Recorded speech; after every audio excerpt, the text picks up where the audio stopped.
We have an update on the story about the young man, I think he's 17, who was he was in trouble and is in trouble for taking some pictures, nude photos, or sexting as it is called these days. So that's of just himself, right? Actually, I think his girlfriend shared some of herself as well. But he didn't take those pictures. Correct. So he shared some to her, and she shared some to him. For some reason, he's the only one who's been charged. Yeah, of course. On this one. Well, not necessarily, of course. Not necessarily, in some cases, but the girls are charged. What's that? In some cases, the girls are charged. Yes, but in few cases are just the girls charged. Good point.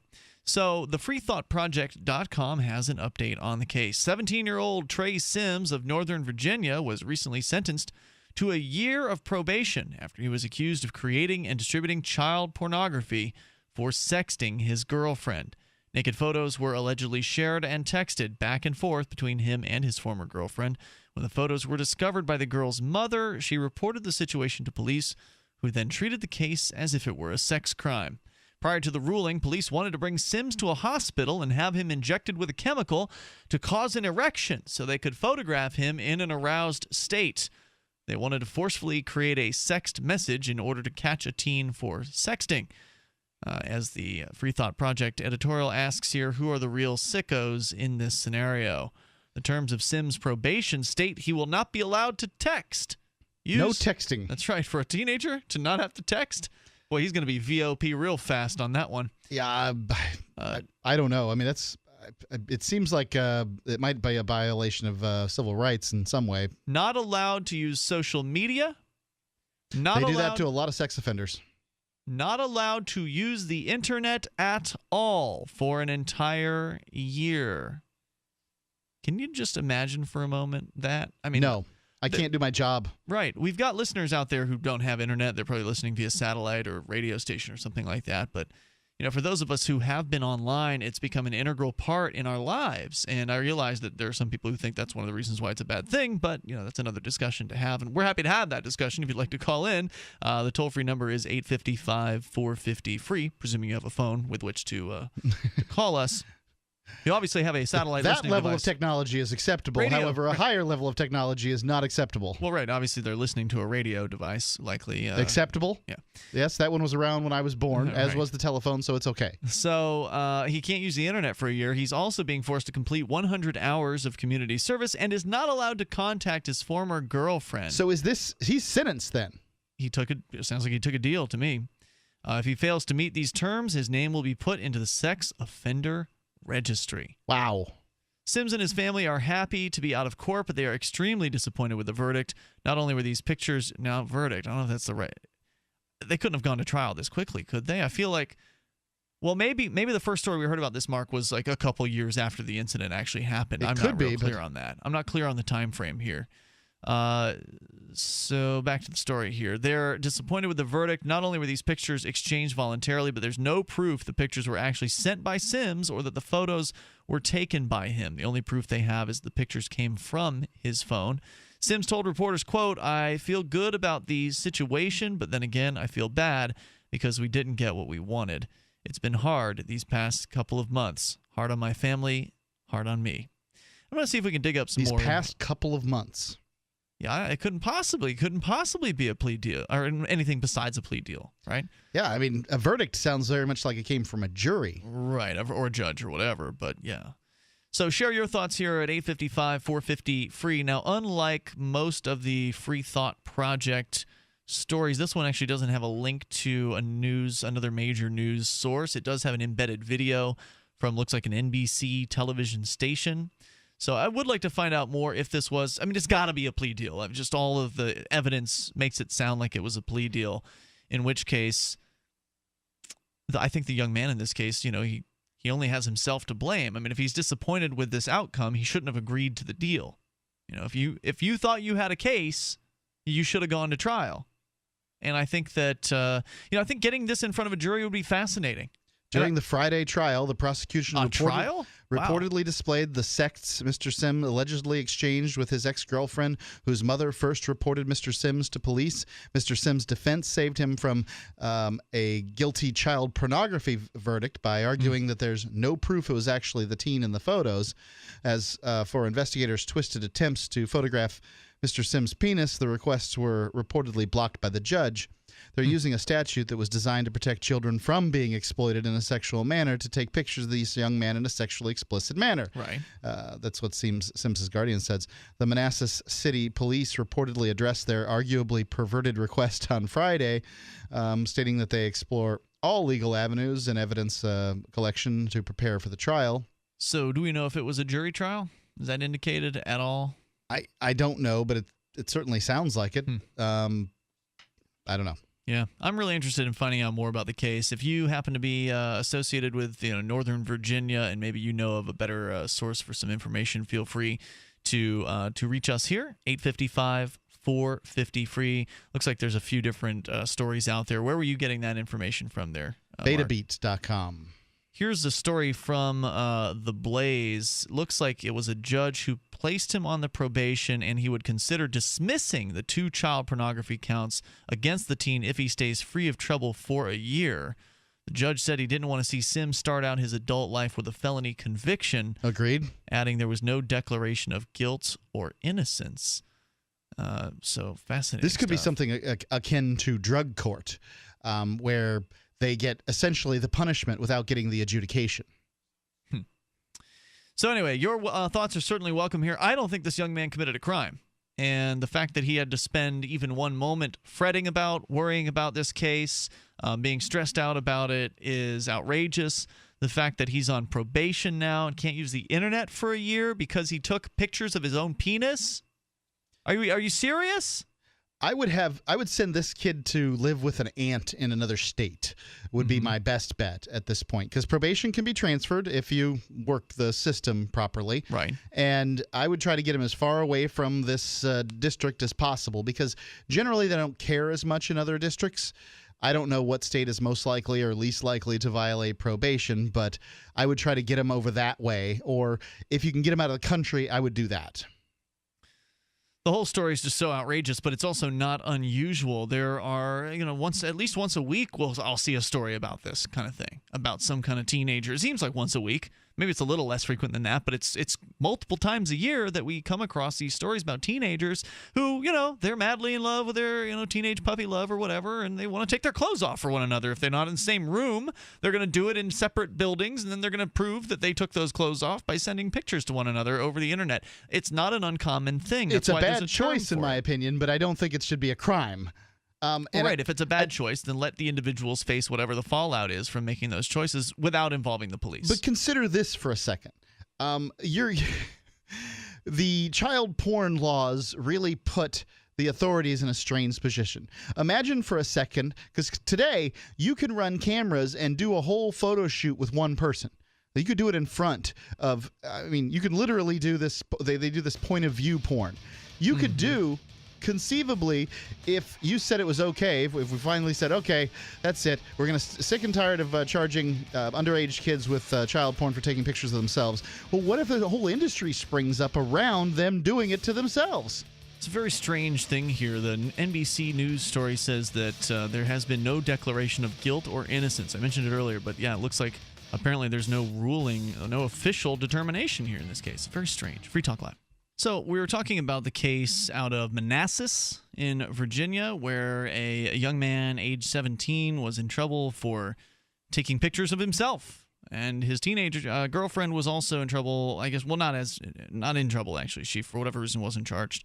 She took pictures of herself as well. So he was charged and could have ended up on a sex offender registry, but the judge in the case decided to defer that, to put that off as an option for the future if the young man misbehaves in the next year. And by misbehave, you mean send a text? Yeah. Go online? He's not allowed Correct. online for a year. Yep. I'm stunned by that. Really? How is that going to make the world a better place? It's crazy. It'll just make his life frustrating and difficult because he's a teenager and, he likely interacts with other teenagers through online media. He can't send a text to anybody now. He can't get on the internet. I suppose he can make a phone call, but not with a smartphone. I don't imagine it'd be a really bad idea to give this guy a smartphone at this point. So when I was 17, I made a lot of bad decisions. And I can't imagine. You ended up in prison over it. Indeed. I can't imagine me making the right decisions around this because, 3 or 4 months in, you're feeling like nothing's happening here. It wouldn't be any big deal to send a text. What's the big deal? You don't know that they're just compiling this evidence against you. You don't know that the what you're doing can be used against you. You're just like, whatever, everything's fine. No one will care. And I would boom, VOP, you're back in jail. Not VOP, a sex charge for the rest of your life. VOP stands for violation of probation, but yeah, they would violate your probation, and then they would bring the sex criminal charges. I mean, and living with being on the sex offender registry is bad news. The best thing for this kid is to go to like some kind of, go to the survival training school of California and just for a year. Get out there and just get away from it all for a year. So we'll talk more about the survival school here in a little bit, but I've got actually a press release because I was looking around. Let me get some detail on this case. I want to find out more about it. This unusual sentence where the news media is describing this case as though he were not found guilty. He was not found not guilty. He was also not found guilty. It was like a deferral of some sort. So I actually found because again, he's 17. Maybe this is some weird juvenile system thing. I can't say I'm not familiar with the court system in Virginia at all, and certainly not familiar with the juvenile system there. But the Manassas police have released a press release regarding this case. They sent it out a few days ago. And at first they talk about how sexting is becoming more popular and that thanks for the tip, guys. When parents can't stop the activity, that it's responsibility of law enforcement to investigate the alleged violation of the law and the Commonwealth attorney to determine whether it is appropriate to prosecute. Sexting activities do not always involve a willing boyfriend-girlfriend exchanging pictures of him or herself. Sometimes relationships end, and photos of this nature are disseminated out of revenge or a threat to disseminate the existing photos. Let's charge that then. That's not what happened in this case. I mean, if somebody's distributing pictures that were given to them, of naked people, then that's we're talking about an entirely different situation. I still don't think there's a crime there, but no, I guess it's a gift at that point. Yeah. Then you can sort of do what you want with a gift. I don't recommend it. But they're not saying that happened in this case, but yet they bring that up anyway for some reason. In Virginia, they say it's scare, it's FUD, it's fear, uncertainty, and doubt. That's what they do. The government sells fear. So here's the real bulk of the most important part of their press release. In Virginia, the existing laws to address the situation are limited and clear. Whether a juvenile takes sexually explicit photos of himself or herself or of another juvenile, existing law defines that as possession of child pornography. If it is shared with another, existing law defines that as distribution of child pornography.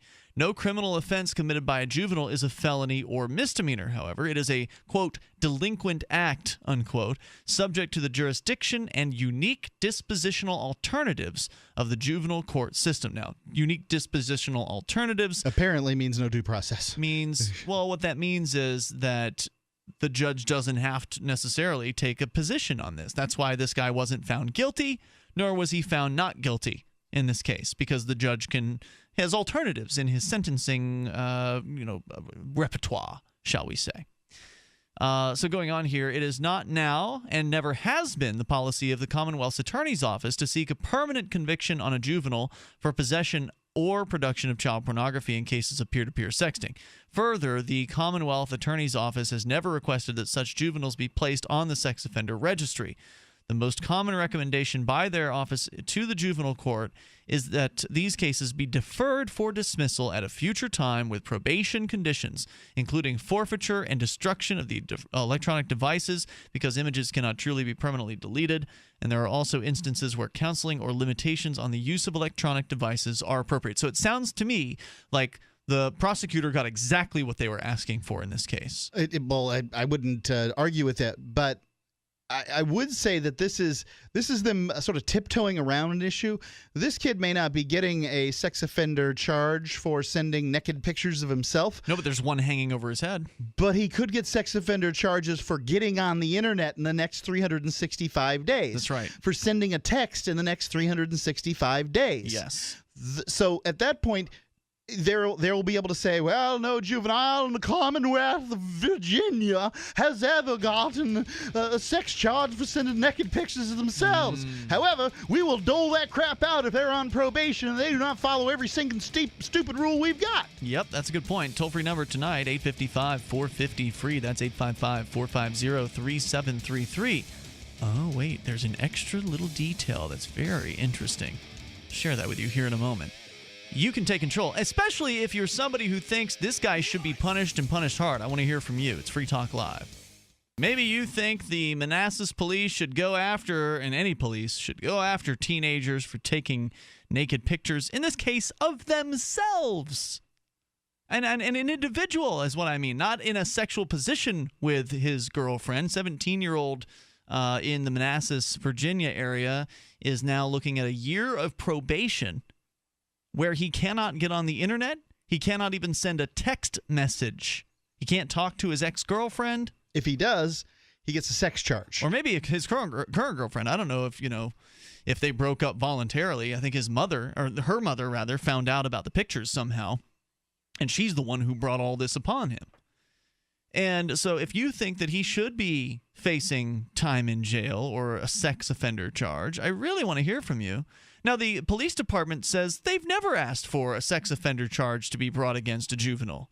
They said that's not what they normally request. Normally, they want. Here's the quote from their actual press release about this case. They've never requested juveniles be placed on the sex offender registry for sexting.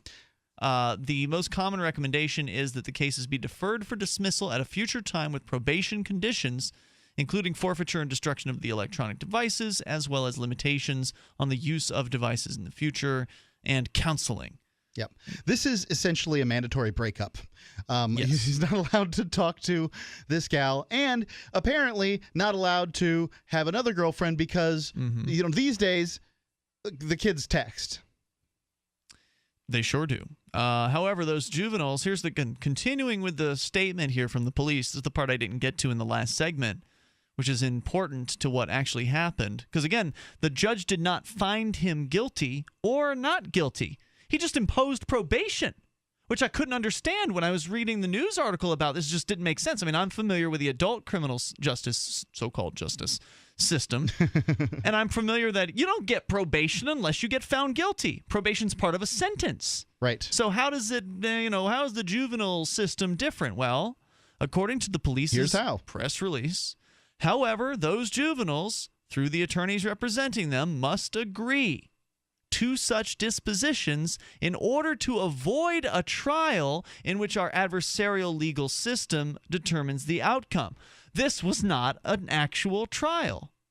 Whatever it was that happened in front of that judge with whatever evidence that was supposedly shown, because you read some sort of article saying that some of the texts were shown in court, right? Some of the sexts were displayed. I thought so, yeah. Yeah, I remember you saying something about that earlier. So it sounds like there was maybe an offer of proof or some sort of, evidence shown, but that it wasn't an actual full-on trial. This is a plea deal. The judge basically came up with this saying, all right, kid, I'm the judge in the juvenile system, and I get more leeway because of my dispositional abilities, or whatever, how it was phrased in the police's press release here. Certainly wasn't phrased the way we'll phrase it. So unique dispositional alternatives were the words the police used. I have my unique dispositional alternatives, and that includes that I can put you on probation if you agree. You must agree to this, son. Oh, yeah, this is and you're not under any kind of duress right now, are you? So we'll put you on probation for 1 year. You can't text your ex-girlfriend. You can't contact her at all. In fact, you can't text anyone.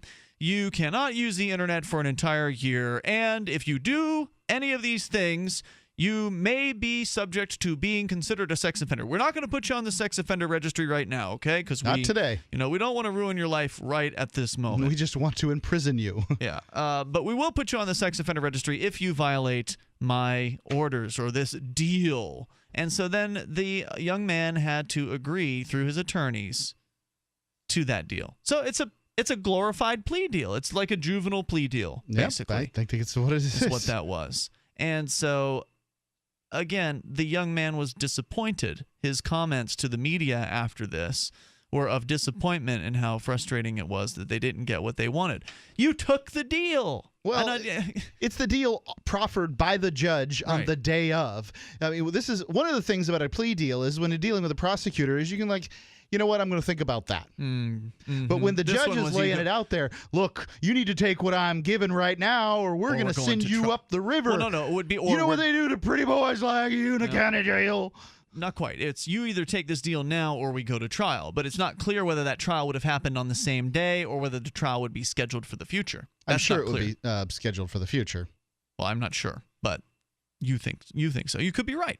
The sexting case, according to the police, this again, page 2 of their press release here, that has recently garnered so much attention, the investigating detective with the police department was instructed by a member of the attorney's office to obtain a search warrant in order to photograph, for evidentiary purposes, the genitalia of the defendant.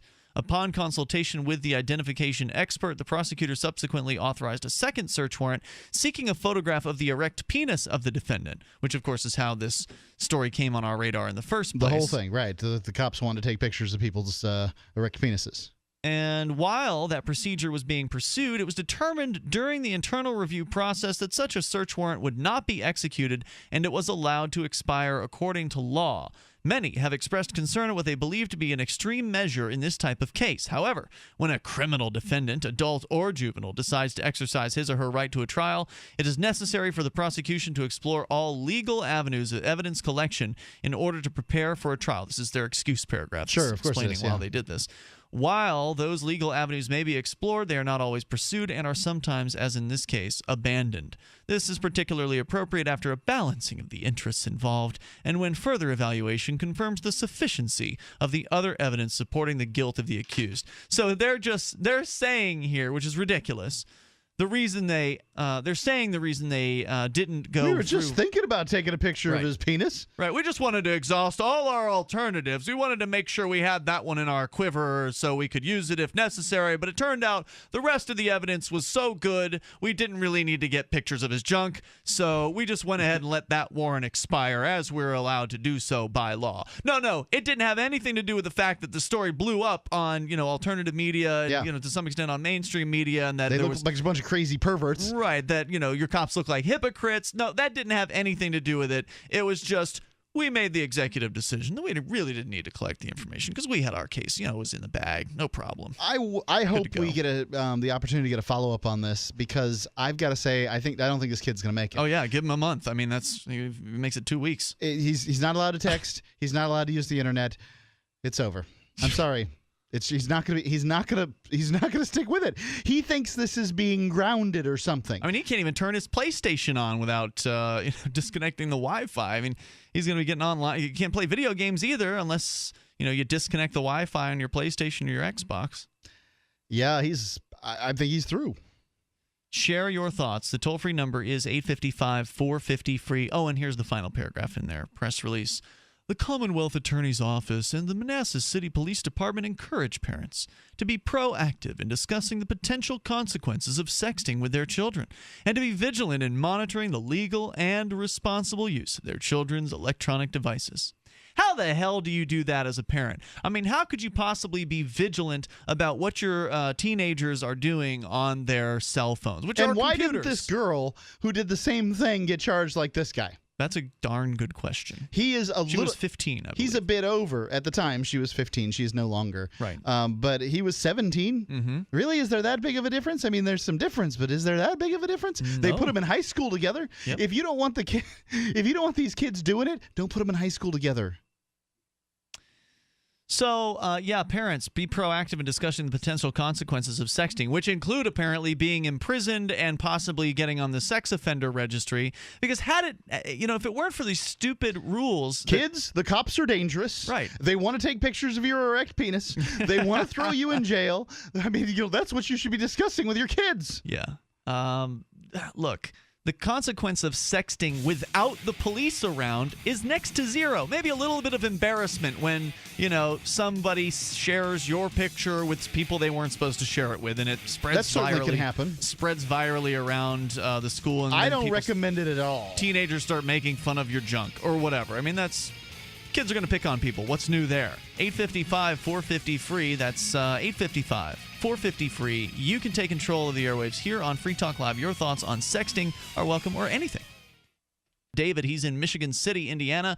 We've been talking about the young man who was charged with creating child pornography and distributing child pornography for taking pictures of his own penis to send them to his teenage girlfriend at the time. He's now been sentenced to a year's probation. He's not allowed to use an internet device. He's not even allowed to text. And David, you're on listening to WIMS in Michigan City. Go ahead. Yes, I was just hearing all your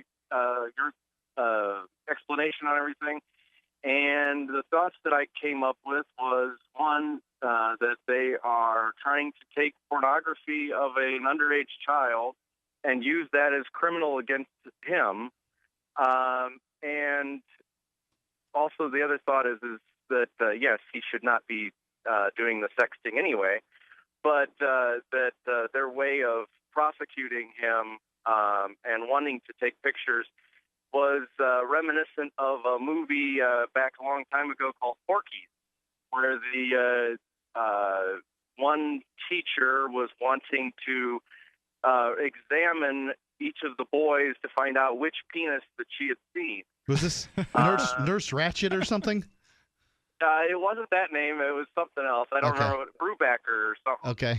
Is that right? I don't know. I don't know. Sounds believable. It's been a while. Anyway, it was a comedy, and a classic '80s comedy. So now you think that he shouldn't have been sexting in the first place, but is it a crime, right? Like, should it be a crime to take a picture of yourself as a teenager and send it to somebody over the internet? It's a great question. Are you committing child pornography if you are a child taking a picture of yours? I don't. Is it even pornography? I don't want to make that choice.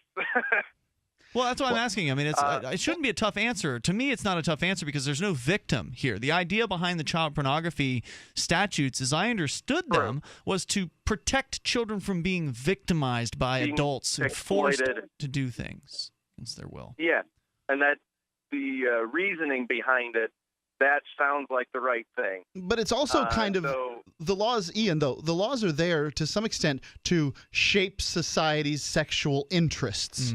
And that's where this comes in. Out? Well, I don't know how it's working out. I couldn't tell you. Maybe it's working out reasonably well. But so in this circumstance, because if you say, okay, it's legal for young people to take pictures of themselves in sex acts with other young people as long as everybody consents, then you have created a whole new industry where maybe adults can then tell young people, look, here, you take these remote control cameras, you go in there, you make stuff, we'll pay you for it, and then we'll put it online. Everybody's consenting here, right? You're consenting, I'm consenting, everybody's consenting.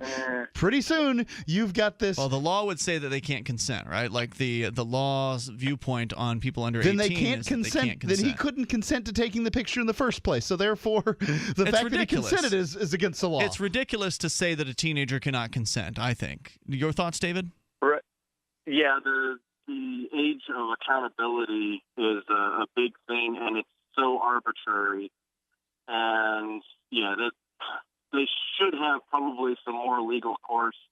But, you can't, signing somebody else's permission or whatever, you shouldn't, as a parent, you shouldn't be able to sign off that you're allowing or consenting for the child to do these other things too. David, thanks for your call, man. I appreciate your thoughts tonight. Let's get Jim. You're on Free Talk Live in Virginia. Let's try you. Go ahead. Guys, this case is ridiculous. This is Larry Flint meets Adolf Hitler meets the Keystone Cops. The dumbest prosecutor in the world. But this happens a lot, and it's got to be clarified by the courts. If you give a prosecutor power, they will go nuts. Like you said, the law was never meant to. No one's exploited here. Yeah. Yeah, it's crazy. But if I could translate that letter from the prosecutor, just to clarify, Jim, do you happen to be in the Manassas area? No, Okay. I'm in Lynchburg, down a Gotcha. couple hours from there. Go ahead. No, but Virginia prosecutors are just insane, and the rules in Virginia are really tilted away from the defense. But if I could just translate that letter that guy wrote, Yep. it's, holy crap, I just got national publicity, and I'm ordering a kid to produce child porn in order to make him, and to give it to me, in order to prosecute him for making child porn. Well, just to be clear, they ultimately did not do that. Right. No, but that's only because the publicity came out. Correct. They got the power of the state. They got a judge to sign a piece of paper which says a can point a gun at you and say, produce child porn. So we can Whoa, hold on. It's not producing child porn when they do it.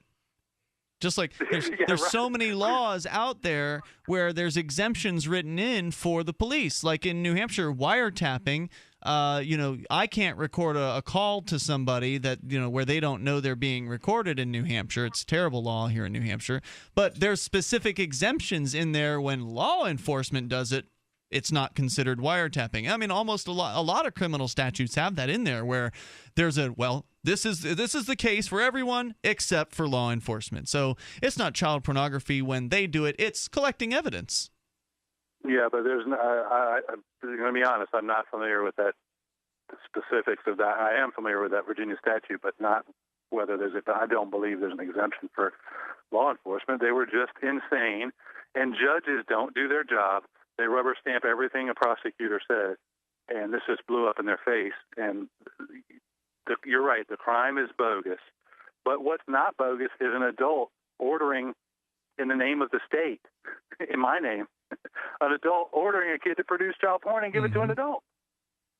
What you were saying in your scenario with the remote control camera. Oh no, they were gonna take the pictures of his penis. I mean, they were going to inject him with some sort of a chemical to create an erection, and then they would be photographing his erection. They're going to leave it up to the kid to take pictures of his own penis. The cops themselves would be the ones snapping the pictures.